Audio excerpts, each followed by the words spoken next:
నమస్తే.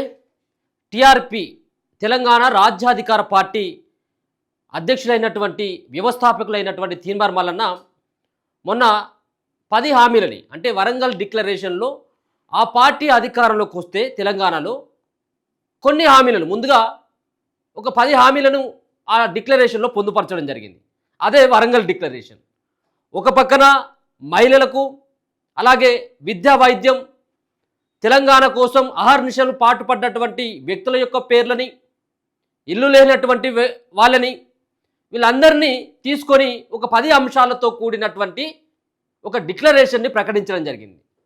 నిజంగా తెలంగాణ రాష్ట్రంలో తెలంగాణ రాజ్యాధికార పార్టీ టిఆర్పి అధికారంలోకి వస్తే అవి సాధ్యమయ్యేటివా, సాధ్యం కాకుండా ఉంటాయా? సో మహిళలకు సంబంధించినటువంటి విషయంలో 33% రిజర్వేషన్ల నుంచి 50% వరకు రిజర్వేషన్లు పెంచుతామన్నటువంటి అంశం, అలాగే భూమి లేనటువంటి నిరుపేదలకి 2 ఎకరాల భూమిని ఇస్తామన్నటువంటి హామీ. సో చాలా ప్రభుత్వాలు హామీలు ఇవ్వడం, వాటిని అమలుకి విషయానికి వచ్చిన తర్వాత వాటిని ఆదమర్చడం, ఇవ్వకపోవడం, ఎగ్గొట్టడం లాంటి వాటిని చేస్తూ ఉంటాయి. సో మరి టిఆర్పి ఆ పార్టీకి సాధ్యాలేంటి, ఇచ్చినటువంటి డిక్లరేషన్లో పొందుపరిచినటువంటి అంశాలను ఒకసారి చూసేటువంటి ప్రయత్నం కూడా చేద్దాం. సో డిక్లరేషన్ అంటే మనకి ఇప్పుడు గుర్తొచ్చేటువంటిది Kamareddy declaration. So Kamareddy declaration అనగానే అంటే డిక్లరేషన్ పేరు రాగానే కామారెడ్డి గుర్తొస్తుంది. ఎందుకంటే కామారెడ్డిలో కాంగ్రెస్ పార్టీ ఇచ్చినటువంటి మేనిఫెస్టోలో పెట్టినటువంటి అంశాలని అమలు పరచకపోవడం, వాటిని ప్రతిపక్ష పార్టీలు ఆసరగా తీసుకొని పదే కామారెడ్డి డిక్లరేషన్లో పెట్టినటువంటి అంశాలు ఏంటి అంటూ నిలదీస్తున్నటువంటి ఆ నేపథ్యంలో డిక్లరేషన్ అనేది ఇప్పుడు ప్రధానంగా అన్ని పార్టీలు కూడా ఒక డిక్లరేషన్ ప్రకటిస్తూ ఉన్నాయి. దాంట్లో మొన్ననే ప్రకటించినటువంటి పార్టీ టిఆర్పి పార్టీ కొన్ని అంశాలని కూడా తీన్మార్ మల్లన్న యొక్క ఆధ్వర్యంలో తీన్మార్ మల్లన్ననే స్వయంగా వరంగల్లో ప్రకటించడం జరిగింది. దీనికి వరంగల్ డిక్లరేషన్ అంటూ ఆయన పేరు పెట్టడం జరిగింది. దాంట్లో 10 అంశాలు. సో ఒకసారి ఆ 10 అంశాలను కూడా చూసేటువంటి ప్రయత్నం చేద్దాం. సో ఆ 10 అంశాల్లో ఏ విధంగా ఉన్నాయి, ఆ 10 అంశాల విషయానికి వచ్చిన తర్వాత ఒకసారి ఇదే తెలంగాణ రాజ్యాధికార పార్టీ వరంగల్ డిక్లరేషన్. సో మొన్ననే మనకు చెప్పడం జరిగింది, ఈ పిడికిలి అలాగే ఇక్కడ ఉన్నటువంటి వరి కంకులు అలాగే ఆ చక్రానికి సంబంధించినటువంటి కార్మికులు, కర్షకులకు అలాగే పిడికిలికి సంబంధించినటువంటి ఆ సింబల్తో ఏర్పడినటువంటి ఆ పార్టీ తెలంగాణ రాజ్యాధికార party Warangal declaration. So Warangal డిక్లరేషన్లో 1, 2, 3, 4, 5 ఈ యొక్క 5 అంటే 10 సంబంధించినటువంటి అంశాలను పొందుపరచడం జరిగింది.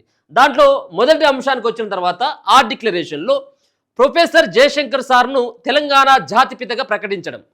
సో ఇప్పటికీ బీఆర్ఎస్ పార్టీ శ్రేణులు అంటారు కదా, తెలంగాణ జాతిపితగా కల్వకుంట్ల చంద్రశేఖరరావు తెలంగాణని సాధించినటువంటి వ్యక్తి, సాగు నోట్లో తలకాబెట్టిండు, ఒక ముక్కే మిగిలింది, ఇక మీకు మొత్తం అంతా పోయిందిగా, దాంతో బయటకు వచ్చిన కాబట్టి ఆయన జాతిపిత అట.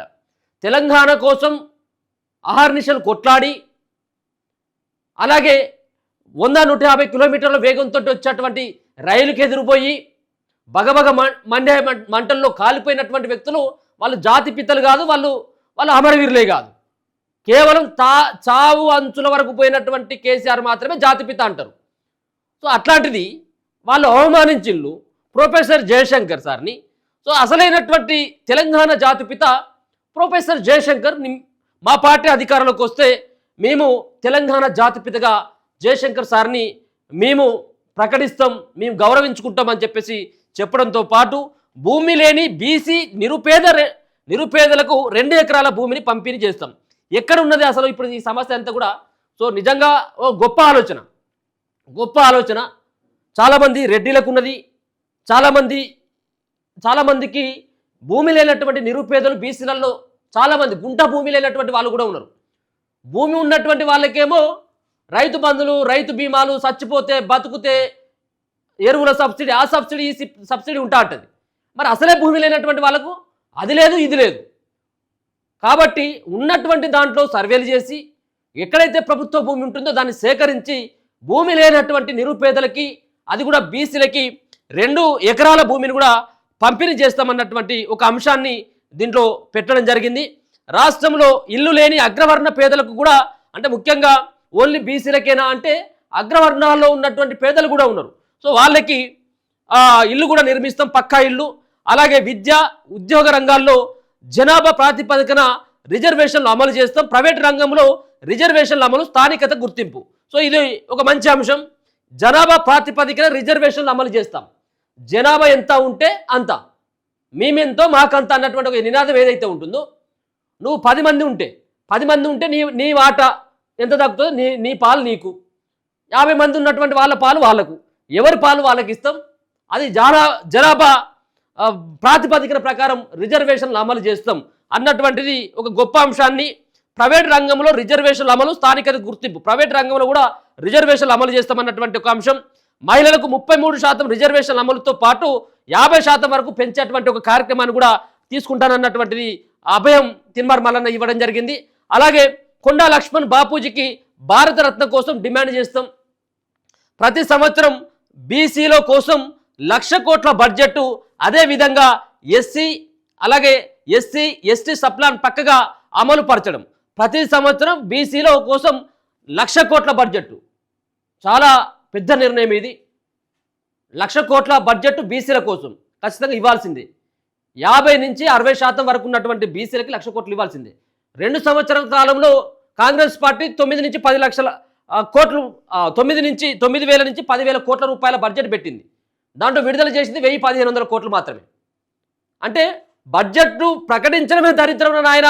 అంత 50-60% ఉన్నటువంటి బీసీలకు ఆ విధంగా బడ్జెట్ ప్రకటించడమే దోకబాజీ ముచ్చట్లు అని చెప్పేసి మనం చెప్పుకున్నటువంటి విధంగా, దాంట్లో ఇంకా అరకొరగా మళ్ళీ 1,000 కోట్లు అంటే దాంట్లో కూడా 10% కూడా అంటే దాదాపుగా 1,000 నుంచి 1,500 కోట్లు మాత్రమే ఖర్చు పెట్టడం.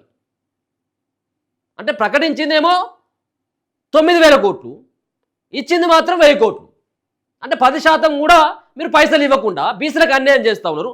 1,00,000 కోట్ల బడ్జెట్ పెట్టుకున్నట్టయితుంటే బీసీల జీవితాల్లో మార్పులు వస్తాయి అన్నటువంటి విధంగా ప్రతి సంవత్సరం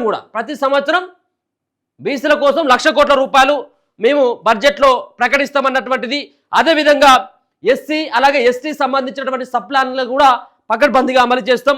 ముస్లిం మైనార్టీలకు సంబంధించి సచార్ కమిటీ నివేదిక ఆధారంగా వారి అభివృద్ధికి చిత్తశుద్ధితో పనిచేస్తాం. సో ఎవరైతే ముస్లిం మైనార్టీలకు ఉన్నారో సచార్ కమిటీ నివేదిక ఆధారంగా వాళ్ళ సంబంధించినటువంటి అభివృద్ధి కోసం కూడా పనిచేస్తాం. వరంగల్ నగరాన్ని రాష్ట్రానికి 2వ రాజధానిగా మేము ప్రకటిస్తాం. అలాగే అందరికీ నాణ్యమైన వైద్యం, విద్య కూడా అందిస్తాం. సో ముఖ్యంగా మల్లన్న గారు, సరే మీరు కూడా పదే చెప్తా ఉంటారు, దీనిలో పెద్దగా అవసరం ఉన్నాయి, పెద్దగా ప్రజలకు అక్కరొచ్చేటువంటివి కూడా దీంట్లో 2 అంశాలు. ఒకటి, అందరికీ నాణ్యమైనటువంటి వైద్యం అలాగే విద్యా వైద్యం. ఇది కనుక మీరు అందించినట్టయితే ఉంటే, నాణ్యమైనటువంటి విద్యా వైద్యం ఉచితంగా కనుక అందించినట్టయితే ఉంటే ప్రజలు ఆటోమేటిక్గా, వాళ్ళు బీసీలే కానీ ఎస్సీలు కానీ ఎస్టీలు కానీ అది ఓసీలో ఉన్నటువంటి వాళ్ళైనా కానీ ఈ 2 విద్యా వైద్యం పైన అధిక బడ్జెట్ కనుక మీరు ఖర్చు పెట్టినట్టయితే ఉంటే ఆల్మోస్ట్ మీరు 90% సక్సెస్ అయినట్టే. దీనిపైన ప్రధానమైనటువంటి దృష్టి పెట్టండి. సో ఇక్కడ మరొక సంబంధించినటువంటి అంశం, ఇక్కడ బీసీలకు సంబంధించినటువంటి అంశం. 1,00,000 కోట్ల బడ్జెట్ ఏదైతే ఉంటుందో బీసీలు పూర్తి స్థాయిలో పూర్తిగా అరగదొక్కబడ్డరు. బీసీలకు ఇవ్వాల్సినటువంటి రుణాలు కానీ ఎస్సీలకు ఇవ్వాల్సినటువంటి రుణాలు కానీ, సో అప్పుడు ఆ బీసీలకు ఇచ్చేది ఏది బీసీ కార్పొరేషను, ఎస్సీ కార్పొరేషన్ అని చెప్పేసి కార్పొరేషన్ల ద్వారా 1,00,000 నుంచి 50,000 నుంచి 1,00,000 రూపాయలు అట్లా 80% సబ్సిడీతోటి, అలాగే 90% సబ్సిడీతోటి 50,000 నుంచి 1,00,000 రూపాయలు రుణాలు ఇచ్చేది. రుణాలు ఏమైనా ఉన్నదా? రాజీవ్ యువ వికాసం అని తీసుకొచ్చిన అట్లా మభ్యపెట్టేటువంటి ప్రయత్నం చేస్తూ ఉన్నారు. సో మొత్తానికి ఏదో స్వయంగా వాళ్ళు ఉపాధి పొందడానికి, చిన్న బిజినెస్లు పెట్టుకోవడానికి కార్పొరేషన్ల ద్వారా రుణాలు ఇచ్చేది. ఇప్పుడు కాంగ్రెస్ పార్టీ వచ్చిన తర్వాత రుణాల జాడీ లేదు, అప్పుడు వాళ్ళు అట్టే చేసిన రుణాలు లేవు. సో ఈ విధంగా కాకుండా బీసీ యువతని వాళ్ళ కాళ్ళ మీద వాళ్ళు నిలబడుకునే విధంగా 1,00,000 కోట్ల బడ్జెట్ తోటి వాళ్ళు ఒక ప్లాన్ చేసుకున్నట్టయితే, ఒక యాక్షన్ ప్లాన్ చేసుకున్నట్టయితే వాళ్ళ జీవితాల్లో మార్పు వస్తే వాళ్ళు వేరే వాళ్ళపైన ఆధారపడకుండా జీవిస్తారన్నటువంటి ఒక మంచి మేనిఫెస్టో కావచ్చు, మంచి ఒక డిక్లరేషన్ కావచ్చు, ఒక 10 అంశాలతో కూడినటువంటి ఒక డిక్లరేషన్ని మల్లన్న ఈ విధంగా తయారు చేయడం జరిగింది. ఇది తాత్కాలికం, అంటే తాత్కాలికం మీన్స్ అది మొదటిగా ఇచ్చేటువంటి డిక్లరేషన్ మాత్రమే. డిక్లరేషన్ అంటే ఇప్పుడు మనం అంటాం కదా, కామారెడ్డి డిక్లరేషన్లో 420 హామీలు పెట్టిళ్ళు, 420 హామీలు ఇచ్చిళ్ళు ఎవరు కాంగ్రెస్ పార్టీ. ఇది కేవలం ఇప్పుడు ఇచ్చినటువంటి వీళ్ళకు ముందుగా ఉన్నటువంటిది, ముందుగా భర్తీ చేయాల్సింది, ముందుగా ప్రభుత్వం అధికారంలోకి వస్తే చేయాల్సినటువంటి ఈ 10 పైన మేము దృష్టి పెడతాం, ఈ 10 పైన మేము ప్రధానంగా ఫోకస్ చేసి వీటిని అమలు చేసేటువంటి విధంగా కృషి చేస్తాం అనేది ఈ 10 అంశాలను పెట్టిళ్ళు. ఇంకా రానున్నటువంటి రోజులలో ఇంకా చాలా అంశాలు వస్తాయి, చాలా ఉంటాయి. ఇప్పుడు రేషన్ కార్డులకు సంబంధించి అందరికీ తెలిసిందే, అది ఇవ్వండి పేదలు ఎవరు కూడా యాక్సెప్ట్ చేయరు. రేషన్ కార్డే కావచ్చు, మిగతా సంబంధించినటువంటి అన్నీ కూడా, ఇప్పుడు 200 యూనిట్ల కరెంటు కావచ్చు, ఆడబిడ్డలకు కానుకలు కావచ్చు, ఇట్లా రకరకాల అంశాలు అన్నీ కూడా మేనిఫెస్టోలో పెడతా ఉంటారు. కానీ వాటిని అన్నింటినీ కూడా ఎక్కడ కూడా తీసుకురాకుండా ముందుగా వీటిపైన మేము దృష్టి పెడతామనేది మల్లన్న తెలంగాణ రాజ్యాధికార పార్టీ అధ్యక్షునిగా, వ్యవస్థాపకులుగా ఆయనే స్వయంగా వరంగల్లో ఈ యొక్క డిక్లరేషన్ ప్రకటించడం జరిగింది.